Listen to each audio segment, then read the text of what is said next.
Hello and welcome to Ula Tea Leaf Readings. My name is Lenor and tonight I'm going to be reading your tea leaves. This is a horoscope for Aries. If Aries is your solar, lunar, ascendant / rising sign, then this is a message for you. All right, let's get started. Okay, and so we have the Five of Discs.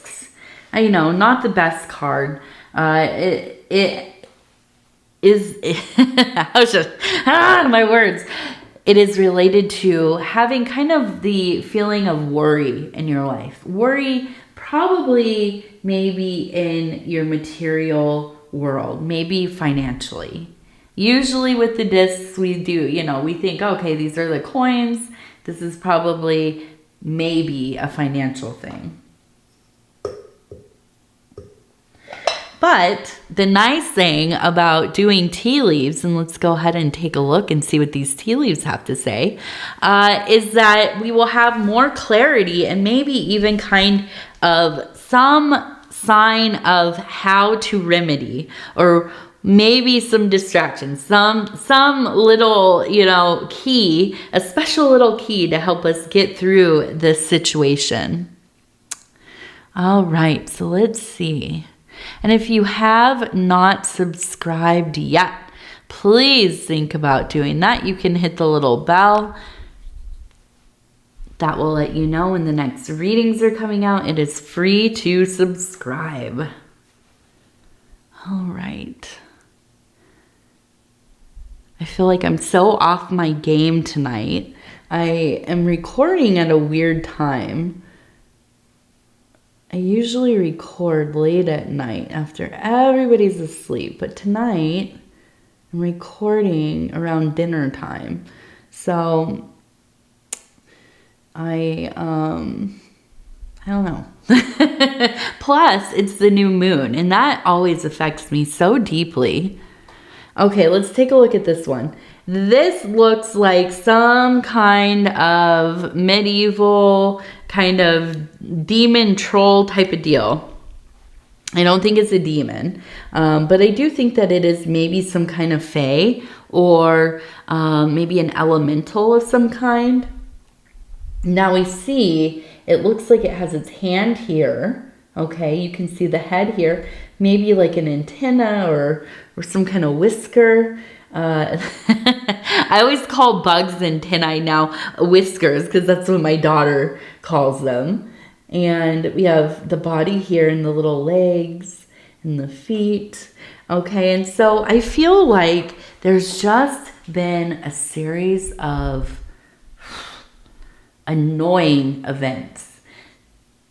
A flat tire, some kind of paperwork you needed to get turned in disappears. Who knows where it went? I don't know. But you'll find it probably once you request more to be sent to you, right? Just these little things, nothing like catastrophic, but just inconvenient things. Things that, they cost a little bit of money probably. And a little bit of money can really add up one after another. I mean, even just one thing going wrong, needing to buy a new tire or whatever, not all of us can afford that, when it happens out of nowhere. So, I think this is something where, it's just been continuous little things over the last maybe, and I'm looking, it looks like we have a 7. So I'm thinking maybe like the last 7 months, we have another 7 over here. Now we have a lot of 7s now. I'm seeing them everywhere. So 7 seems to be that number. 7 is also a very lucky number, so that's not a bad thing. But I do feel like, it's been more than half a year, which is kind of ridiculous.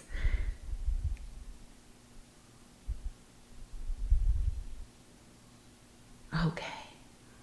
So here we are. I feel like No, we have the same little guy, but he's running. And over here, it looks like we have a guard dog, kind of sitting. You can see the head here. You can see the kind of floppy ear right here. The body kind of curled up a little bit. And maybe an arrow. I don't know. Maybe an arrow. So in my estimation, there is a sense of maybe doing some kind of appeasement or banishing, maybe a little bit of both. Sometimes when we have these they're energies that kind of enter our life. They come home with us. They take up residence in our sacred space.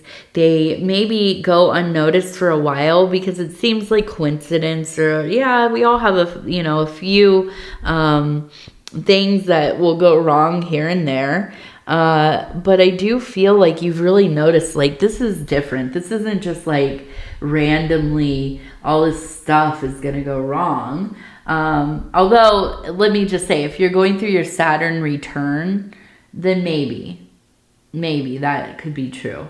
But I feel like there is a sense of it really just being so potent, even in the air. You can just feel like something is off.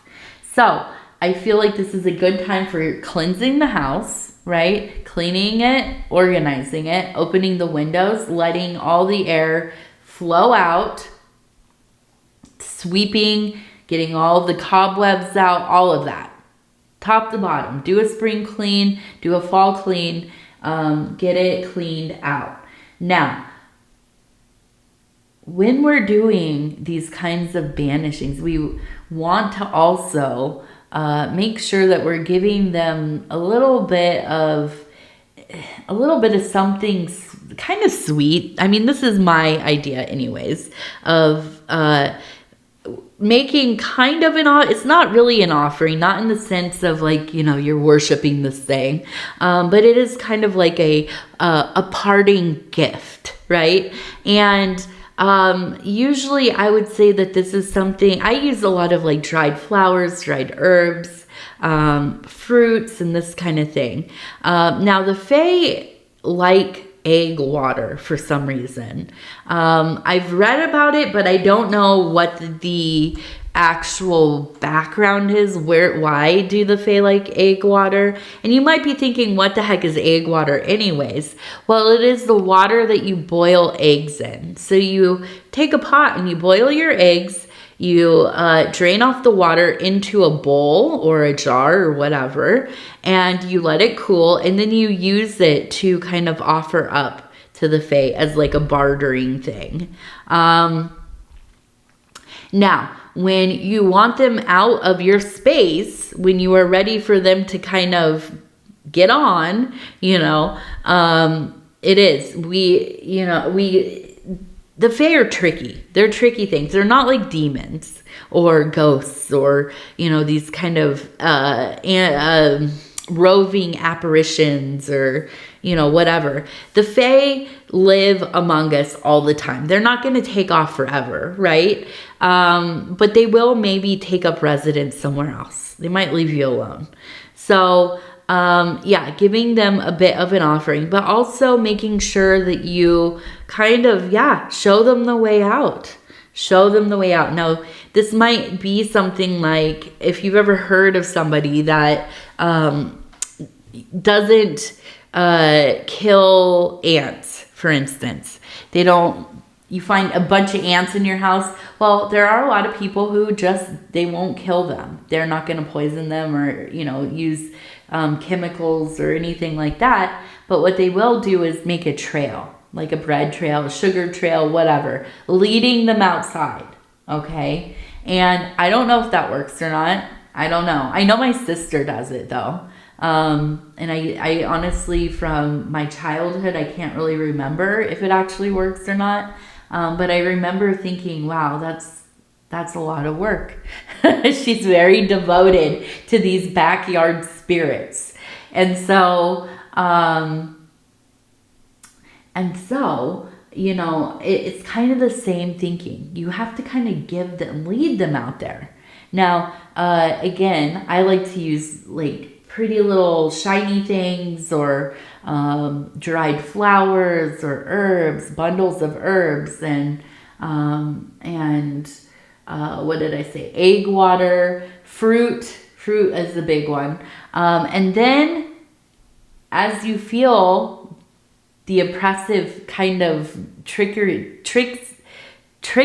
feeling go away in your house, you know, as you've cleaned it, as the air has been, you know, the fresh air has come in, gotten rid of all that stagnant air, and the feeling of these things, this thing, probably it's one, maybe it's more, I don't know, in the home has left.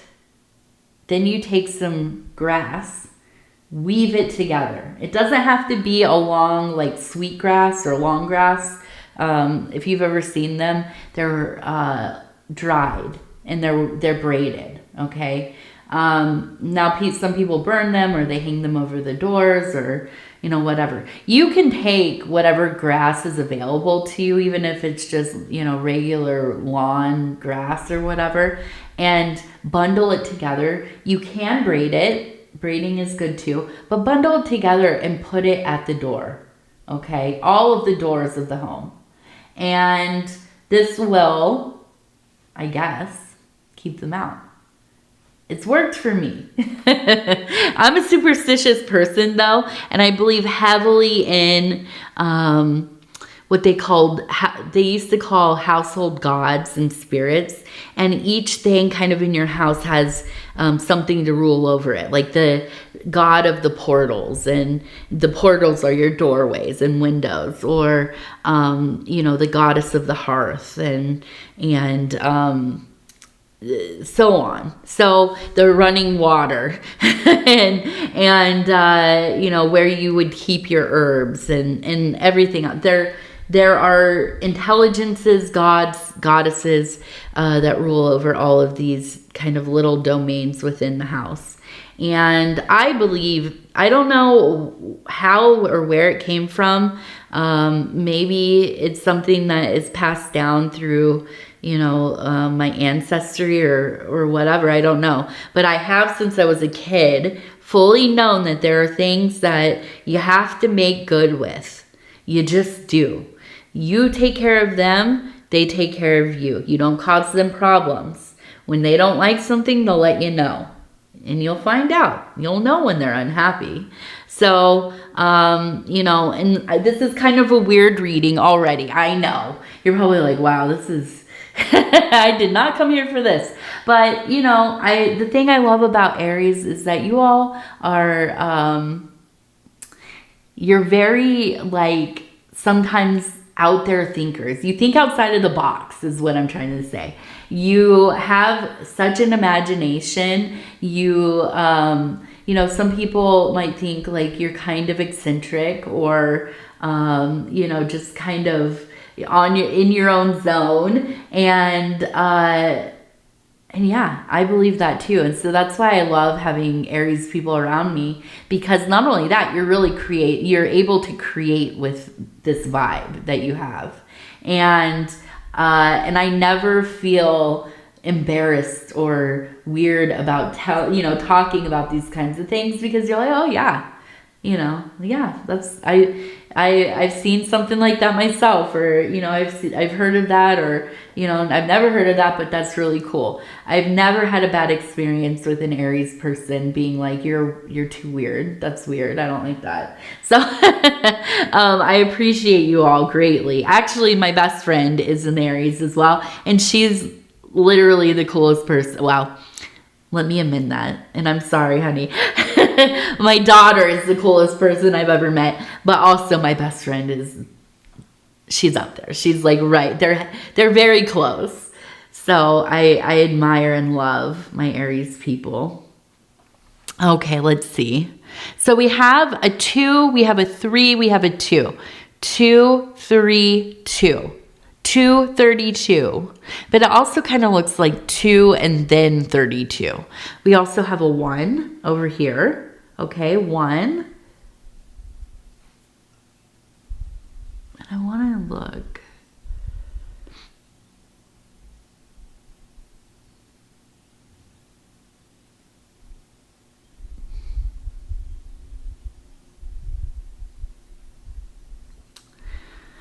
So I almost feel like we have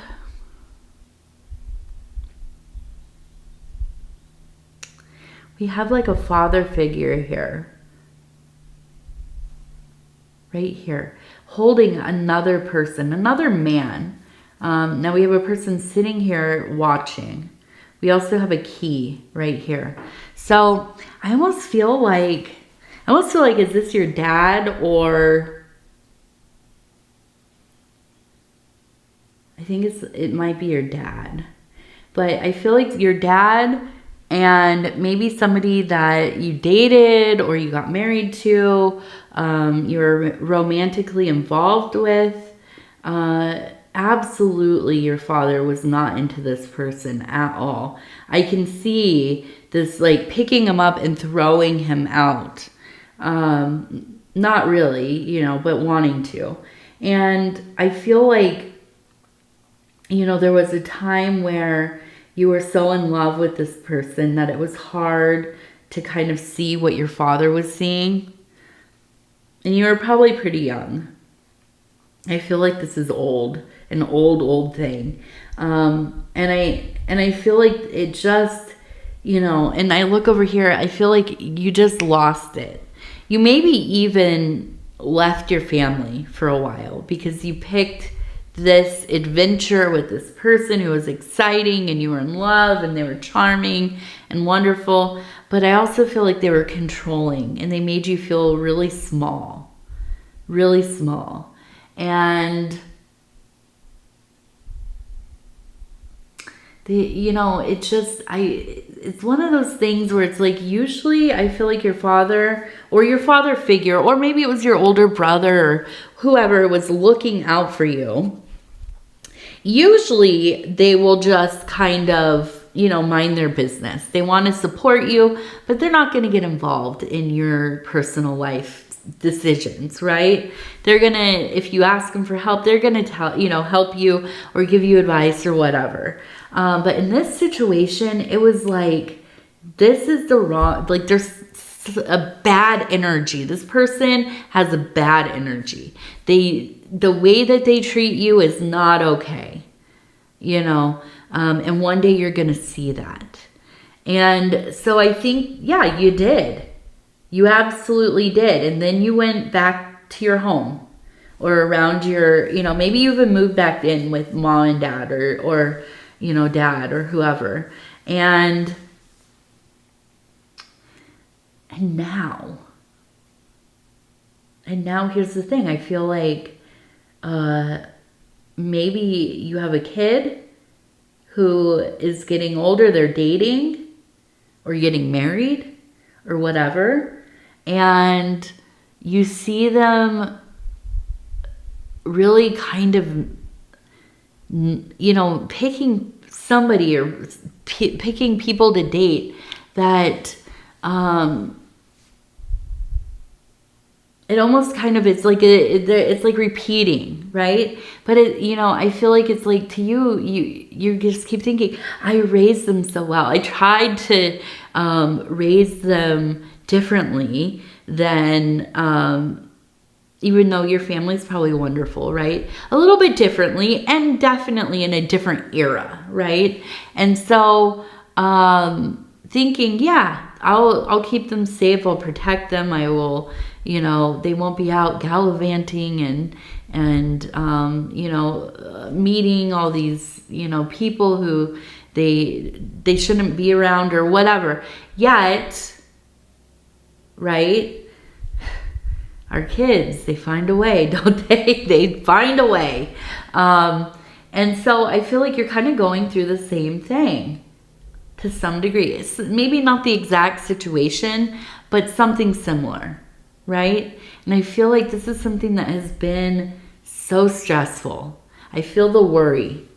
It's like you're watching this thing happen, and everything that you said you never do as a parent, like, I'm not going to be, you know, getting involved. I'm going to just be supportive and understanding. But then you see this kind of, it's like a wolf coming into your kid's life. And manipulating them and consuming their personality and that kind of thing. And you just, you know, you go to that really kind of very primal and just, you would do anything for your child, right? And so now, you know, I feel like there's a sense of like, what do I do with this? You know, and I do. And I feel like it's important if your parents or your, you know, the person who took care of you, your older sibling, whoever it is, I would start there, right? Talking with them. Having somebody who understands exactly what's happening and how you're feeling so that you have somebody to talk to. Here's the thing about raising kids that, you know, you don't really realize until you get there, is that it can be very isolating, especially when things are going on that they're difficult, they're nuanced, and you feel like the people around you are going to judge you, or they're not going to be very, like, you know, helpful. It's going to be negative. You don't want them to think ill of your child or, you know, of you, the way that you're raising them. And so you internalize a lot of, you just try to get tough and get through it. And, you know, hope that this is a phase or, you know, whatever. And here, you know, it's traumatizing. It can be very traumatizing. And we don't really talk about how traumatizing it can be raising a child. You know, the things that they do, the choices that they make, and how profoundly they affect us, right? So I want you to have somebody to talk to. I also want you to know that you're loved and you're heard. And I'm kind of laughing because it's like, no matter what I say, it's not going to fix the situation, because that is a stressful situation. But yeah, don't hold it in. Okay, find somebody in your life. And I think it is this parent that will be helpful, but if not them, somebody. Okay? And I do, you know, but I also know, listen, this is your kid, you know them, right? And this maybe is just a phase. But at the same time, here comes TT. Oh, TT. You know, at the same time, you got to do what you got to do to help them and protect them. They're also their own person. So it's hard. It's hard. You know, we hopefully teach autonomy and independence, and we want them to make the decisions that will guide their life and be confident in that. But, you know, it's so easy for somebody to take a wrong turn somewhere. And that is not always the sum of a bad life or, you know, bad parenting or terrible circumstances. Sometimes it just happens, right? And so, you know, finding the support, getting some kind of mediation if you have to, therapy for you, for the kid, whatever needs to happen, okay? Don't just worry about it and hope that it gets better, you know? Even if it's a rebellious stage, you just never know, you know? So, I'm sorry this isn't, I wish this was fun, but we do. We have a person here that's frowning. We also have a person on this one that's frowning. So I'm sorry. It just feels, you know, and we have anxiety, a lot of anxiety here. So I hope that you are taking care of yourself as well and making sure that you're doing the things that you need to do for you, getting enough sleep, right? Eating well, whatever that looks like for you, having periods of intentional movement, okay, whatever your level of ability is, and having some kind of leisure, something that you find enjoyable. That's really important when you're going through this kind of stressful stuff. So hopefully this will resolve itself quickly. All right, so we have the Wild Offering Oracle deck. It's a deck of 52 cards, and it's all about giving it all to God. And I really, really, really like these cards so much. They're beautiful, and I like the messages a lot. So I'm going to go ahead and flip on through. I'm going to stop here.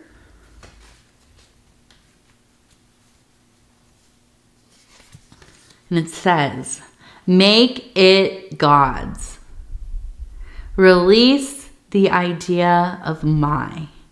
As soon as you start to say the money, the relationship, the job, freedom arrives. When there's no grasping, the right actions get shown.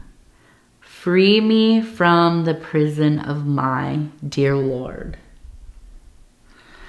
Yes. I love this one. I feel like I've gotten away from this vibe in my life. I used to just feel like I was existing among many things happening in different parts of my life. And, you know, I felt really privileged to just be here in the moment. I didn't care what I had or didn't have. You know, and even in like relationships, it's not, and I know I say my husband, and every time I do, it seems weird to me. Like, even as I'm saying it, or my daughter, like, I think like they're their own people, and we both want to be in each other's lives. We're both blessed to be here next to each other. Every day we choose each other, right? And the idea that something or anything is mine seems ridiculous. It really does. If anything, I am just a child of the world. And, I don't know what it is that changes, but I think it's just being so busy, tired, trying to get through things. And I feel like a toddler sometimes. This is, my seat. Why are your things on it? This is my time. I deserve whatever, quiet, or maybe I want something different going on. I want you to go play in the other room for a while. This is my time. Is it? Is it my time? Isn't it everybody's time? Aren't we all experiencing time together, Lenor? And I'm using this as an example. I'm not, I know I get far into my own life sometimes talking about it on here, but this is something I do. I think about it a lot. During this winter, I went through a period before I was moving where I just was really in this contemplative state. And I've been thinking about this idea of ownership of anything in my life, really, the illusion of, and just trying to let it go to the divine, trusting in the universe that it will set things up the way they need to be. And I have to stop trying to control everything. Now, I'm still working on it constantly, every day, all day, some days. But it's something I think that is really worth considering.